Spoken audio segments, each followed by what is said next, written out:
Ganito din ba kayo magluto ng pork kare-kare? Yung nakahiwala yung sauce sa mga gulay at karne? O kasi hindi eh, pinaghahalo-halo ko na lahat kasama na pati yung bagoong. Ngayon ko lang ginawa yung ganito kaya tara, subukan natin.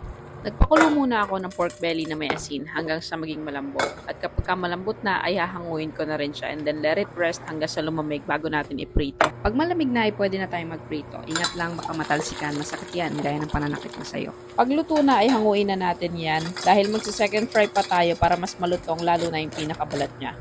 After that ay i-rest muna ulit natin siya habang nagpe-prepare naman tayo ng mga gulay. Magpapakulo tayo ng tubig para mag-blanch ng mga gulay. So, unahin natin itong sitaw at pag malambot na, ilalagay na natin sa tubig na may ice to slow down or stop the cooking process. Isunod naman natin itong pechay at the same process lang din. After that, magprito naman tayo dito ng talong at hanguin natin kapag kaluto na. So, dahil kompleto na, gumawa naman tayo ngayon ng sauce para sa ating kare-kare.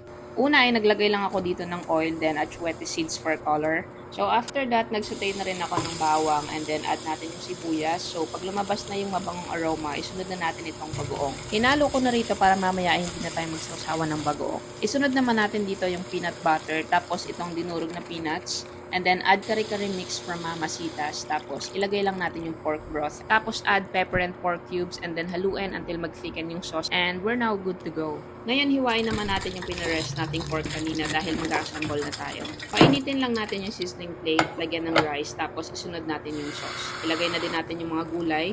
Unahin natin dito yung pechay and then yung sitaw.